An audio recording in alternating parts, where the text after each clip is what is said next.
Salut les passionnés! Aujourd'hui, je vous retrouve dans mon divan et dans un setup un peu particulier pour vous parler de création de contenu et surtout de toutes les frictions, tous les obstacles et toutes les histoires que vous me racontez parfois sur ce qui vous empêche de créer du contenu, d'enregistrer des vidéos, de commencer à raconter ce que vous avez envie de raconter. Et parfois, c'est pas toujours une question de savoir exactement quelle est la stratégie de contenu que vous avez prévue, de quoi vous allez parler, pourquoi vous allez en parler, dans quel format vous allez en parler. Parfois, ce sont des choses aussi bêtes que les cheveux, les habits, est-ce que j'ai un bon micro ou pas, est-ce que je vais me filmer à tel endroit de mon bureau ou de mon chez-moi. Et l'idée aujourd'hui, c'est que je veux vous partager quelques astuces, quelques tips évidemment, mais aussi quelques coups de pied aux fesses parce que la plupart du temps, tout ça se passe dans notre esprit. Alors évidemment, parfois, il y a des peurs qu'on peut imaginer comme tout à fait logiques. Déjà, se filmer face cam, c'est pas facile. Appréhender son image, c'est pas facile. Savoir exactement ce dont on va parler, c'est pas facile. Savoir qu'il y a des gens qui nous connaissent pas, mais aussi des gens qui nous connaissent, qui vont peut-être regarder ces vidéos. Tout ça, c'est déjà des freins, conscients et pas conscients, qui sont pas évidents. Mais ça devient de plus en plus délicat à dépasser lorsque la liste des frictions est longue. L'idée est aussi d'avoir des formats qui vous permettent d'insérer ça dans votre vraie journée.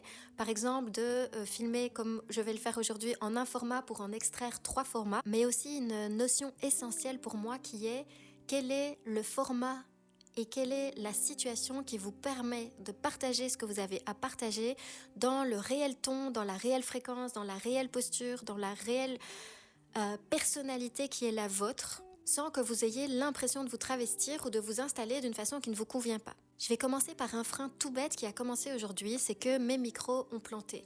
Or, j'ai de la création de contenu qui est prévue et je n'ai pas, pour l'instant, prévu de remplacer ces micros. Donc du coup, je pourrais me raconter l'histoire que c'est avec ces micros-là que normalement je devrais créer mon contenu. Ou bien je devrais commander des nouveaux micros, sauf que j'ai envie de prendre le temps de choisir ceux qui sont les bons pour moi. J'ai pas envie de me précipiter. Vais-je pour autant reporter de X jours ou davantage ma création de contenu parce que il me faut absolument le bon micro. Pour d'autres personnes ou bien pour une version de moi du passé, ça aurait pu être c'est pas grave, je filme sans micro. Ça m'est arrivé plein de fois, sauf que à ce stade aujourd'hui, pour moi, ça n'est plus possible de filmer quelque chose sans micro parce que je trouve que c'est super fatigant à l'oreille. Dans mon cerveau de nana qui a tendance à beaucoup réfléchir, je peux avoir des pensées conscientes et pas conscientes de ah là là, je ne suis pas spécialiste de la vidéo, je ne suis pas spécialiste du micro, donc déjà que je n'ai pas d'immenses grandes capacités en tournage, en appareil, en vidéo, en bon format, en bon micro, etc., je pourrais décider que je ne vais pas créer de contenu. Or, c'est justement ça qui pose problème. Pose-toi cette question. Comment est-ce que aujourd'hui, dans la manière la plus décente et celle qui est la plus tolérable pour toi, tu peux commencer à créer du contenu à partir de ce que tu as là maintenant et à partir de ce que tu es là maintenant? Alors évidemment, en ayant déjà fait cette recherche de tu viens parler de quoi? Parce que ça devient compliqué de venir commencer à communiquer sur les réseaux si tu sais pas de quoi tu vas parler, si tu sais pas à qui tu parles, pourquoi t'es là. Donc si en plus viennent s'ajouter à ça des peurs conscientes et pas conscientes de mon image, ma voix, ma posture, qui va me regarder, qu'est-ce que les gens vont penser, est-ce que j'ai les bons micros, est-ce que je suis assez bonne en image, etc. Ça commence à devenir compliqué de vraiment apporter ta voix. Or, si tu te souviens que dans ton business, dans ton projet, dans ton entreprise, la chose que tu as prévu de faire est de créer du contenu, que tu sais déjà ce dont tu vas parler. Comment peux-tu prendre un chemin de traverse pour les choses qui potentiellement ne sont pas encore à ta portée? Si tu n'es pas encore une spécialiste de la vidéo, tu peux filmer avec ton téléphone. Si ton micro est cassé, tu peux placer un deuxième vieux téléphone ou autre chose qui est proche de ta bouche. Il y a effectivement des micro-lavaliers cravates à 19 € que je pourrais utiliser. J'en ai un, mais je trouve qu'il crée un grésillement. Donc du coup, plutôt que de reporter ma création de contenu, je peux pas utiliser ces micros-là, je peux pas utiliser mon lavalier, eh bien, c'est pas grave, je trouve un système D. Mon propos, il est ici, trouve un système D. Comme on dit parfois que l'entrepreneur mange de la peur au petit déjeuner ou est capable de manger des problèmes au petit déjeuner, pour moi, j'aime mieux penser le fait que l'entrepreneur doit être capable, si le chemin tout droit n'est pas accessible, de trouver comment arriver au même point par un autre chemin. Et mon autre chemin aujourd'hui, c'est cette pince avec cet ancien téléphone qui va me permettre au moins d'avoir un son plus potable qu'avec mon micro lavalier qui grésille ou plus potable qu'avec un micro qui est cassé. Est-ce qu'on va en mourir? Je pense pas. Est-ce que vous allez survivre et est-ce que vous comprenez ce que je dis? Je pense que ça va aller. Ça, c'est une première chose. Comment est-ce que tu peux arriver au même objectif sans reporter ce que tu as prévu, en contournant le chemin et en prenant une alternative? Une alternative potable, supportable à tes yeux, qui te permet d'avoir un résultat correct plutôt que d'annuler ce que tu as prévu. Et si tu as tendance à annuler systématiquement parce que tu n'as pas le bon vêtement, les bons cheveux, le bon micro, dis-toi que le problème ne se trouve probablement pas à cet endroit-là. Et crois-moi, j'en connais un morceau. Je vais encore vous partager 2 choses importantes. Une assez pratico-pratique sur les formats de contenu et comment est-ce qu'on peut gagner du temps quand on veut potentiellement partager sur au moins 2 formats en ne faisant qu'une fois l'action. Et une 3e chose qui est vraiment peut-être même la plus importante, qui est celle de comment trouver et adapter le format de façon à ce que ça corresponde tellement à votre personnalité que ça n'est plus une friction de créer du contenu. Donc ce fameux point 2, moi j'ai envie de partager du contenu sur YouTube en horizontal, qui a un son acceptable pour l'instant en tout cas, avec une image assez sympa ou en tout cas qui me convient. C'est pas un montage extraordinaire, c'est pas un tournage extraordinaire, mais ça fait le job, ça fait le travail. En même temps, j'ai aussi envie de poster sur Instagram en vertical. Pour autant, j'ai pas forcément envie de créer 2 fois du contenu dans 2 formats différents. Et enfin, j'ai envie de pouvoir extraire un espèce de format podcast un peu sympa, juste avec un audio, mais d'une pierre deux coups avec les autres formats. Du coup, je m'arrange ici pour filmer un format horizontal dans lequel, si j'extrais le format vertical, ça va passer. Attention sur le contenu qui va changer, je reviens là-dessus. Et en même temps, je me suis arrangée, malgré la difficulté de micro, pour avoir un son, j'espère, relativement potable, pour en extraire un audio, pour pouvoir l'écouter dans la voiture, en format podcast, facilement dans votre téléphone. Le gros piège quand on a envie de faire tout ça, c'est de commencer à ultra compliquer et ultra mentaliser la chose. C'est ok si toi ton trip c'est de partir dans un énorme projet podcast ultra professionnel, chaîne YouTube ultra léchée et contenu Instagram digne des influenceurs. Or ici, quand ta vocation est de partager tes messages pour ton métier, que ton métier ça n'est pas de créer du contenu du matin au soir, eh bien c'est pour ça que moi dans mon cas j'ai choisi un format 3 résultats. Donc un format horizontal. De ce format horizontal, je vais aller chercher uniquement les extraits qui me semblent pertinents pour mon compte Instagram. Attention, ces extraits vont être intégrés dans une stratégie Instagram qui aura des formats vraiment ultra spécifiques à Insta. Mais par contre, ça ne veut pas dire qu'il n'y a pas des extraits de cette vidéo-ci qui vont pouvoir bien fonctionner pour Instagram. Je me suis arrangée pour pouvoir couper exactement en vertical là où moi j'ai besoin. Je pourrais probablement extraire plusieurs morceaux de cette vidéo-ci et ensuite je vais aller extraire uniquement l'audio pour avoir un format MP3 qui va être assez sympa à écouter lorsque tu es en déplacement. Plutôt que de me dire « je devrais penser mon projet podcast comme les grands » ou « je devrais penser ma chaîne YouTube comme les grands » ou « je devrais penser ma stratégie Instagram de façon ultra léchée ». Si tu continues à surmentaliser ta création de contenu, il ne se passera jamais rien. Attention, ici, il ne faut pas oublier que moi j'ai l'intention de poster sur au moins 2 plateformes, parce que ça a été mon choix et ça a été réfléchi en amont. Je ne te conseille pas forcément de commencer comme ça. Donc évidemment, choisis une des 2 plateformes. Par exemple, si toi ton trip c'est de commencer à poster sur Insta d'abord, que ta stratégie est sur Insta, nickel, tu vas pouvoir toujours filmer en vertical. Mais quand on prévoit d'avoir au moins 2 plateformes, ça veut dire qu'idéalement, il faut au moins qu'une partie des contenus que je vais enregistrer soit filmée dans un format qui me permet de pouvoir prendre des extraits pour une 2e plateforme. Et si tu as des compétences en montage vidéo, si tu as des super compétences en podcasting, etc., tant mieux. Mais si tu n'en as pas, si tu n'es pas extraordinaire, si tu n'es pas né avec une caméra dans la main, si tu n'as pas le budget pour des micros qui sont assez chers, est-ce que tu peux contourner le chemin et commencer à partager ce que tu as à partager à partir de qui tu es et de ce que tu as? Pour dire vrai, quand j'ai commencé la création de contenu, et même encore il n'y a pas si longtemps, il y a énormément de choses que j'ai faites qui n'étaient pas ultra qualitatives, ni en image vidéo, ni en son.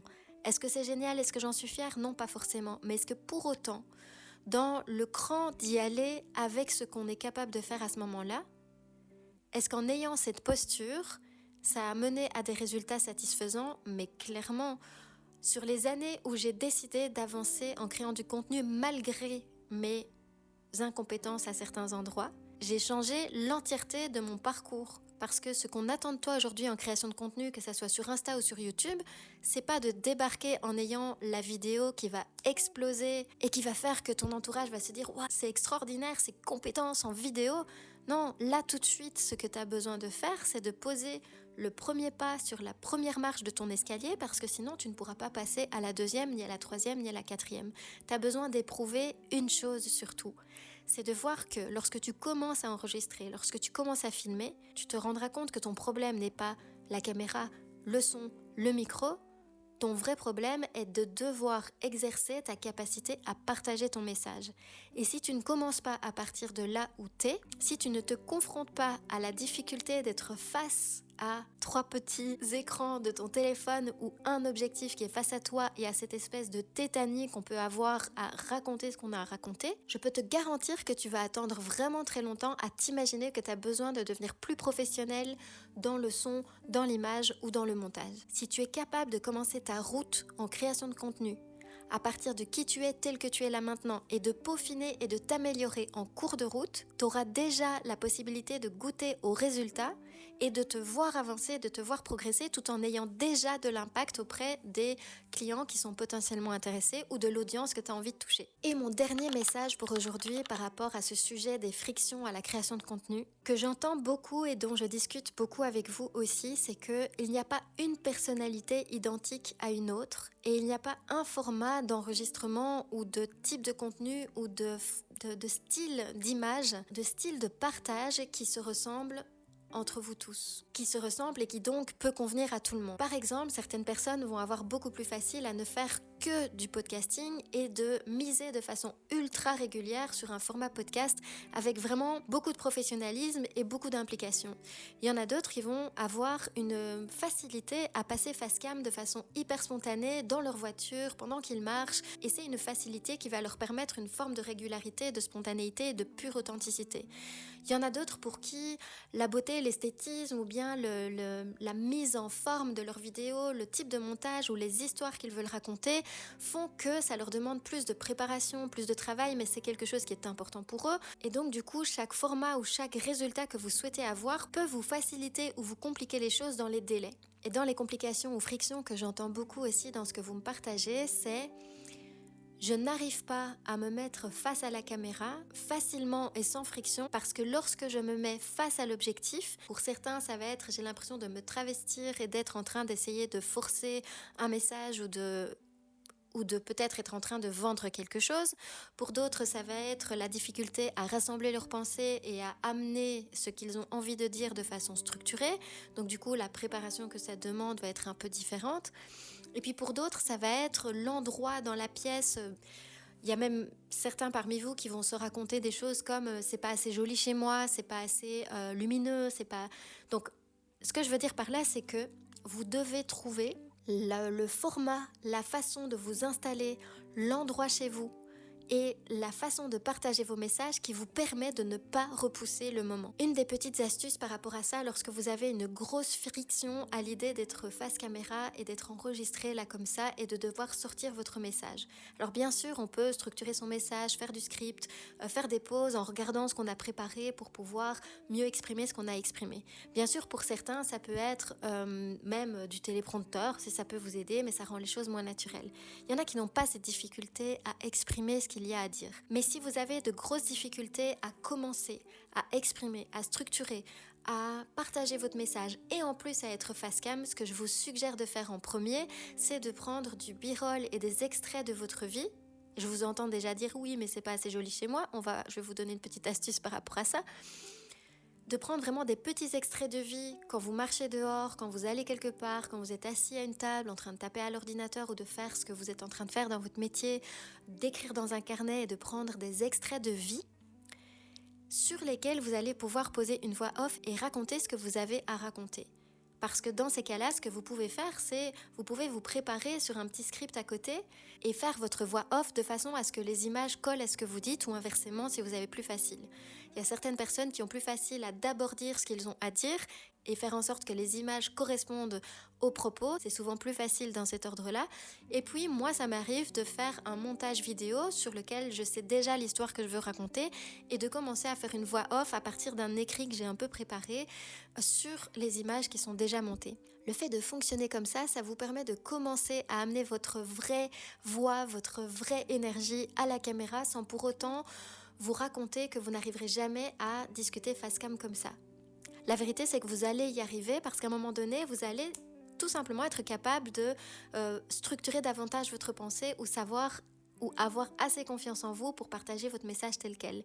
Comme je vous le disais, il y en a pour qui ça n'est pas ça la difficulté. Mais si c'est ça votre obstacle, faites des b-rolls, prenez des extraits de vie et allez raconter une voix off dessus. Évidemment, tout ça s'inscrit dans une stratégie de contenu qui doit être pensée un peu à l'avance. Donc ça n'est pas le sujet d'aujourd'hui. Aujourd'hui, c'est juste les frictions à faire ce que vous avez prévu de faire en création de contenu. Et une autre possibilité, si par exemple vous voyez que vous avez du mal à discuter face cam, c'est de faire des tentatives et des essais pour voir est-ce que c'est une question de décor, est-ce que c'est une question de comment vous êtes installé. Par exemple, pour moi, c'est plus difficile d'être assis à une chaise, derrière un bureau et d'essayer de me filmer comme si j'étais une podcasteuse qui parvient à faire ça dans un super studio. Je ne suis pas de cette personnalité-là. Moi, je vois que le débit de parole ou les choses que j'ai envie de vous raconter sortent beaucoup plus facilement quand on est comme ensemble dans un salon à discuter entre nous, un peu entre amis, où je vois que ce ton naturel va venir facilement si on était ensemble à 5 ou 6 dans la pièce et que chacun partageait ce qui l'aide au niveau création de contenu. Je suis mieux dans mon petit espace cosy, je sens que c'est quelque chose que je peux faire le matin, le midi, le soir. Pourquoi ? Parce que ce que je me racontais à moi, c'est je dois avoir la lumière parfaite, le studio parfait, le décor parfait, le contexte parfait. Mais vous savez comme moi que selon la météo du pays dans lequel vous êtes, un jour sur 10, il y a du soleil. C'est le cas pour moi. Alors bien sûr, je peux fonctionner avec des lumières artificielles, etc. Mais la vérité, c'est que ce que j'ai envie, moi, pour pouvoir fluidifier ma création de contenu, c'est quand je sais exactement ce que je veux dire, au-delà de tout ce que j'ai préparé. Mais quand il y a quelque chose que j'ai envie de vous partager, j'ai envie de pouvoir m'installer, mettre mon petit décor, appuyer sur play et commencer à vous parler. Et donc du coup, il a fallu que je fasse des essais. Où est-ce que je me sens le plus naturel et le mieux pour pouvoir vous partager des messages, tout en sachant que je veux que ça corresponde à la capacité à prendre 2 à 3 formats du même tournage, sans faire dégager une image qui ne me correspond pas, typiquement le studio podcast Toua, où c'est pas moi, sans tenir compte d'une météo qui doit être parfaite et en ayant une possibilité de dégager finalement ce qui correspond un peu à mon brand, à ma personnalité et à ma façon de fonctionner. Je suis une nana qui aime ce genre de décor, qui aime être installée de cette façon-ci. Et je me suis rendu compte qu'en fait, quand je suis installée comme si j'étais en conversation avec vous dans mon fauteuil, dans mon divan, eh bien, c'est facile de me concentrer, c'est facile de vous partager mes messages sans avoir besoin de lire un script. Ça ne veut pas dire que je ne dois pas me répéter plusieurs fois pour certaines phrases ou que j'ai besoin d'un certain temps de mise en mouvement, d'échauffement pour pouvoir vous partager ce que j'ai prévu à partir des choses que j'ai un peu écrites à l'avance, mais pour lesquelles j'ai le souhait que ça sorte dans une conversation naturelle. Donc du coup, posez-vous la question, vous, est-ce qu'il y a 1 ou 2 ou 3 petits endroits chez vous dans lesquels vous vous sentez particulièrement à l'aise de communiquer ? Est-ce que quand vous essayez de vous asseoir à droite, à gauche, dans un divan, dans une chaise, est-ce que tout à coup vous sentez que votre énergie à vous est plus naturelle ? Et si c'est encore difficile de commencer à parler face cam, pourquoi pas vous installer dans ces 1, 2 ou 3 endroits ? Vous pouvez choisir même 2 angles chez vous dans lesquels vous êtes OK de partager un décor. Ça peut être vraiment quelque chose de très restreint, vous n'êtes pas obligé de montrer tout votre intérieur, mais lorsque vous avez du mal à parler face cam, prenez ces 1, 2 ou 3 espaces chez vous dans lesquels vous sentez que vous êtes OK et assez naturel. Et si vous n'arrivez pas à parler, eh bien, faites quelque chose d'autre dans cet espace-là et enregistrez une voix off dessus. Et donc le fait de vous filmer un peu dans votre lifestyle, dans votre espace de vie ou dehors ou dans les choses que vous faites habituellement, en plaçant une voix off dessus, c'est un type de format qui est parfois plus adapté à des personnes pour qui une vraie stratégie de contenu hyper soutenue, hyper intentionnelle est un peu compliquée. Si c'est quelque chose qui te touche toi, tu peux aller écouter une masterclass gratuite que j'ai enregistrée uniquement sur ça. C'est une super masterclass d'1 heure hyper pragmatique que j'ai enregistrée expressément pour les personnes qui ont du mal avec les pures stratégies de contenu et qui ont envie de commencer malgré tout à partager leur message, mais dans un esprit peut-être un peu plus relax, un peu plus lifestyle, un peu plus voix off, un peu plus à partir de b-roll ou des plans images dans lesquels t'es pas encore face cam en train de parler directement, et aussi pour des personnes qui n'ont pas trop envie d'avoir, tu sais, cette posture un peu professorale de moi je sais, je vais te dire comment faire les choses. Donc du coup, quand t'as envie de partager des messages à partir de bouts d'histoires personnelles, à partir de choses qui te touchent dans le monde ou sur les sujets qui t'interpellent toi, en lien malgré tout avec tes métiers, ton ou tes métiers, cette masterclass-là, alors elle est faite pour toi. Elle est gratuite et je mets le lien ici en dessous. Je fais même une petite démo de cas pratique pour un de mes comptes Instagram qui est plutôt orienté lifestyle, vie perso, pour lequel la démarche de stratégie de contenu n'est pas du tout la même que pour quelqu'un qui va avoir par exemple une prestation de service ou un produit physique ou artisanal. Par contre, si tu es plus à l'aise avec une vraie stratégie de contenu intentionnelle que tu vas préparer, pour lequel bien sûr tu vas avoir de la spontanéité et du naturel et d'authenticité, mais un petit peu plus d'intentionnalité, avec une vraie clarté sur comment fonctionne l'algorithme Instagram ou YouTube, avec une vraie clarté sur pourquoi tu veux intervenir sur cette plateforme-là, dans quel contexte ça s'inscrit par rapport à ton modèle économique, que tu veux développer une vraie compréhension et une vraie efficacité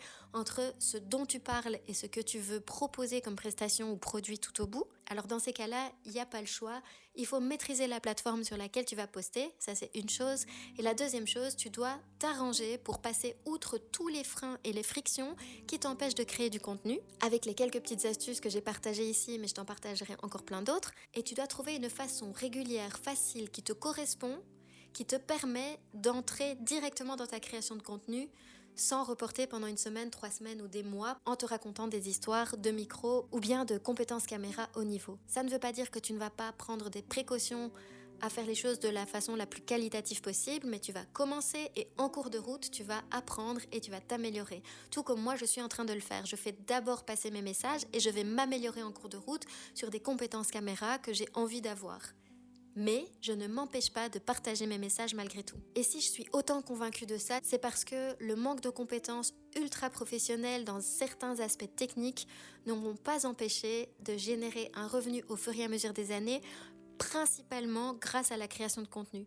Alors pas que, évidemment, il y a tout un système derrière qui est installé, mais la réalité, c'est que ce qui m'a permis au final de générer des revenus depuis chez moi ou depuis d'autres endroits, quelle que soit la plateforme, le format, les compétences techniques, ça a toujours été la création de contenu. Et évidemment, la stratégie qui va avec derrière. Et la stratégie n'est pas un gros mot, il te faut une intentionnalité, une clarté sur la plateforme sur laquelle tu postes et le courage de poster avec les situations que tu as là maintenant, y compris ton manque de compétences sur certains espaces. Quand tu rencontres un obstacle ou une friction dans la création de contenu, comment est-ce que tu peux contourner sans reporter ce que tu as prévu de poster ? Si tu as par exemple prévu de poster sur 2 plateformes en même temps, comment est-ce que tu peux faire d'une pierre deux coups pour que ce que tu enregistres soit utilisable sur plusieurs canaux par exemple ? Si tu as des difficultés avec la création de contenu face cam, comment est-ce que tu peux provisoirement contourner ton chemin en faisant du contenu lifestyle, b-roll, en mettant ta voix off dessus ? Et si par contre tu n'as pas trop de difficultés à te filmer face cam, même si tu fais des erreurs, même si tu dois recommencer, que tu sais dans quel contexte tu crées ton contenu, quelle est ta stratégie derrière, pourquoi tu le fais et quels sont les messages que tu veux faire passer, mais que tu as des difficultés avec la technique, avec la caméra, avec les micros, etc. Comment est-ce que tu peux malgré tout commencer à créer du contenu avec le niveau que tu as là? Et pour terminer, si tu te rends compte que tu as des frictions à créer du contenu parce que t'aimes pas ta chaise, t'aimes pas ton mur derrière, t'aimes pas ton apparence aujourd'hui, la solution que tu dois trouver, c'est quel est l'endroit chez moi, quel est l'habit, quel est le mur derrière ou quelle est la chaise, quelle est la posture ou quelle est l'énergie qui me correspond, qui correspond à mon brand, à mon message, à mon type d'énergie et à ce que je veux faire passer et au type de clientèle que je veux toucher, qui facilite l'enregistrement de ce que tu as prévu. Évidemment, petit conseil à ce propos-là, si tu as prévu de toucher des dirigeants et que ton truc à toi c'est de filmer du contenu dans ton lit en pyjama, il y a peut-être un moment où ça va poser problème. Donc évidemment, dans ta stratégie, il va falloir de façon intentionnelle réfléchir à la cohérence entre le public que tu veux toucher et la façon dont toi tu vas dégager quelque chose quand tu vas enregistrer. Donc tu vois, toutes les raisons pour lesquelles tu as des frictions à la création de contenu, c'est normal. Mais pour autant, attendre 1 mois, 2 mois, 12 mois avant de créer, ça n'est pas normal. Il y a toujours un moyen de contourner. L'entrepreneur a en effet tendance à être capable de manger des problèmes et des peurs au petit déjeuner, mais il doit aussi être capable de dépasser ces frictions-là en installant quelque chose qui permet de commencer maintenant. Voilà, j'espère que ce partage d'aujourd'hui t'aura aidé à avancer et raconte-moi ici en commentaire les histoires que tu te racontes sur la difficulté à créer du contenu. Est-ce que c'est une histoire de pantalon? Est-ce que c'est une histoire de micro, de cheveux, de visage, de lumière ou de météo? Ou bien est-ce que tu trouves pas ta place chez toi pour pouvoir enregistrer? Ou est-ce que le problème principal est sur ce que tu prévois de dire? Et si c'est là que ça coince au niveau de la conception de ta stratégie et de ce que tu as prévu de dire, alors tu peux me contacter, c'est quelque chose pour lequel je peux vraiment t'aider. On peut être pertinent dans les messages qu'on partage même si on n'est pas caméraman et même si notre micro est cassé.